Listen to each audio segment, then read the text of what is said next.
The U.S. Pentagon has ordered an attack strike, which was executed by the U.S. military early this morning. I'll tell you the details.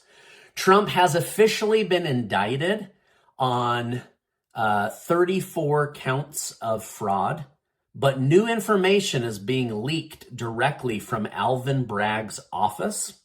One of Putin's top insiders reveals new information about Putin's mental health and his state of mind. Thank you so much for liking and sharing these videos. It really helps me out. Also, make sure to listen to the end of this video where I'll tell you about my new $10,000 giveaway.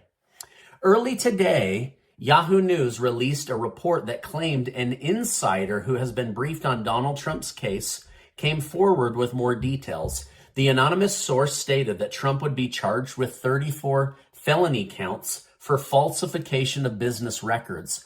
Immediately after the news broke, Trump accused Manhattan's DA, Alvin Bragg, of illegally leaking this information to the press. Trump stated he must be immediately indicted. Now, if he wants to really clean up his reputation, he will do the honorable thing as district attorney, indict himself. So basically, they're trying to run a tight ship. But somebody in Alvin Braggs' office or Alvin Braggs himself leaked information to the press to try to damage Trump before he went into the courtroom. But Trump is already hitting back. This is highly illegal, but it's also very common. You leak it to the press anonymously, then the press does your dirty work for you. While we don't know if it was Alvin Bragg himself who leaked the information, whoever did so was right. After Trump appeared in court, he did plead not guilty to 34 charges. In 2 months, Trump will return for another in-person hearing to see where this case is going to go. In the meantime, Trump is expected to return to Florida, where he will make public comments from his Mar-a-Lago home sometime later today.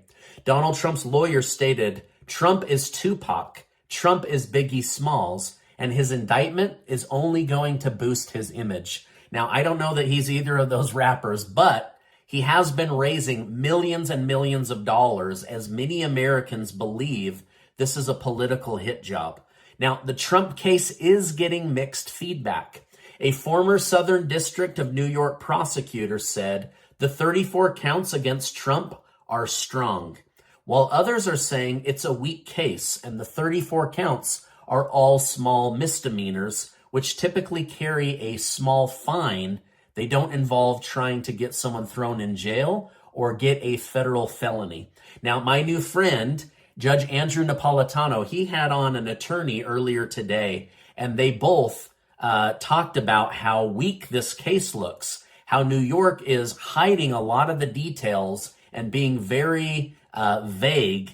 In fact, the one person is a Democrat lawyer that hates Trump, but said in her legal opinion, this looks very, very weak. So I don't know what the outcome of this will be, but I'll continue to keep you in the loop.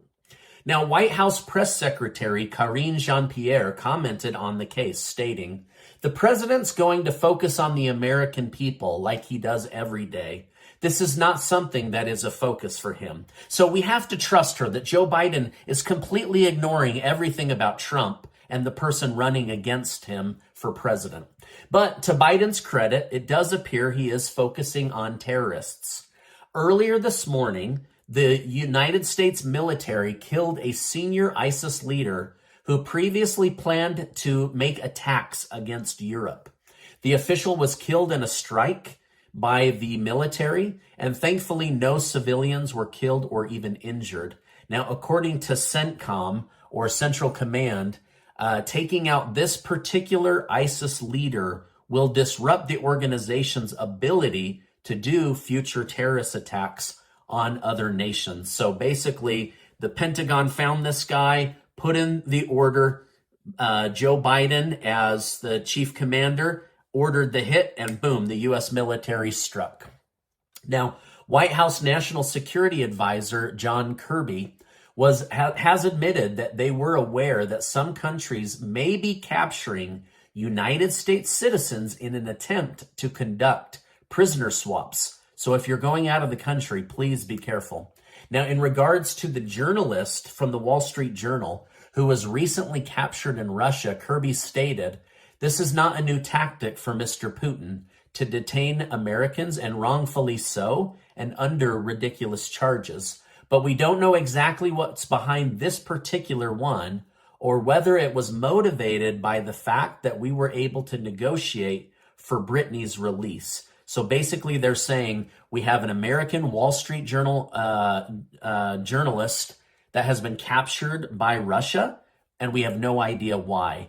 The thing that's really scary about all of this war is there is no communication happening between the United States and Russia. Like, they've shut it down. So they're having to use all these strategic back channels to have any kind of worthwhile communication. In an attempt to decrease America's reliability on China for solar energy, the Biden administration put forward a new plan for renewable energy at mine sites. The plan will use $450 million of taxpayer money from the 2021 infrastructure bill.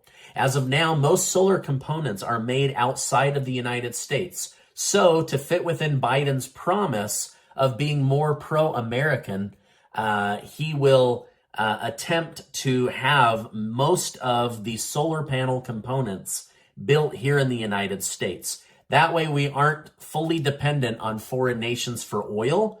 We're also not fully dependent on foreign nations for renewable energy. Florida's Governor Ron DeSantis has made gun control advocates furious as he just passed new legislation that allows people to carry a concealed firearm without a permit starting on January 1st of this year. While critics are angry, Second Amendment advocates see this as a huge win, and Florida is joining the ranks of many other states. But how do you feel about this? Is it your constitutional right to be able to carry a sidearm, or does there need to be more, more rules around owning a gun? Let me know your thoughts down below. Stock indexes were down today by about 0.5%, which is a lot. And oil prices rose slightly. Gold and silver both rose, but gold crossed that $2,000 per ounce threshold. And many that believe in gold are very, very optimistic. Now, gold is up 21% since I first started telling you about gold and covering it on my show. So for those of you that went and got gold and silver, things are moving upwards. The country of Finland has just become the 31st official member of NATO, which has sparked massive tension with Russia as Finland borders the giant country of Russia. Putin previously declared that Finland joining the alliance would not pose an immediate threat on Russia, but he's now changed his tone. Russia released a statement responding to the news, which read, "Naturally, this forces us, Russia, to take countermeasures to ensure our own tactical and strategic security." So I don't know that we're going to see a repeat of Russia going into Ukraine when it comes to Finland, but they're now saying this makes us very nervous since Finland is right on our border. President Biden, on the other hand, took a very different tone. He stated, "Today we are more united than ever, and together, strengthened by our newest ally, Finland, we will continue to preserve transatlantic security, defend each inch of NATO territory, and meet any and all challenges we face." A high-ranking member of Putin's regime has turned against Putin due to moral consciousness reasons. Russian engineer Gleb Karkulov was previously in charge of setting up secure connections for the Russian president. However, when the war took a turn for the worse, Gleb decided he didn't want to be a part of Putin's war crimes. During a newly released interview, Gleb detailed how Putin is a very paranoid man who is detached from reality. Putin reportedly doesn't own a cell phone, gets all his information from sources that he keeps around him, but these sources could be misleading him or lying to him, or he's created a bunch of yes men that are afraid to tell him the truth. While Gleb admitted that Putin is in good health, he stated that Putin fears for his life and now prefers to travel in armored train cars as opposed to on airplanes.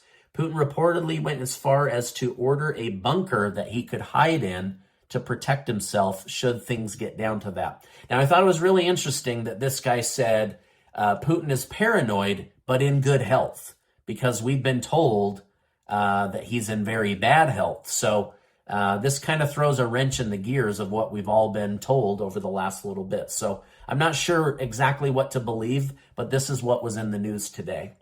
Now, yesterday I told you how OPEC plans to cut production in order to raise oil and gas prices. Well, today more information has come out that it appears the Saudi prince Mohammed bin Salman and Russian President Vladimir Putin could have been combining their efforts to conspire to raise gas prices in order to hurt the United States and embarrass Joe Biden. Both Putin and bin Salman have been very public about their dislike for Joe Biden and his entire family. Now, Casey and I have a new giveaway for the month of April. Thanks to generous video sponsors, we're going to give away another $10,000 of cash. One of you is going to win $5,000 in cash, and 5 of you are going to win $1,000 in cash. You can spend it however you want, and we're so grateful for the video sponsors allowing us to be a part of this incredible charitable gift. So I'll make sure to leave a link down below. Now, before you go, I want to remind you that you are amazing. Make sure to check out this super important video and hit that subscribe button. There's a lot of places to get your news, so thank you for stopping by here, and I'll see you on the next video.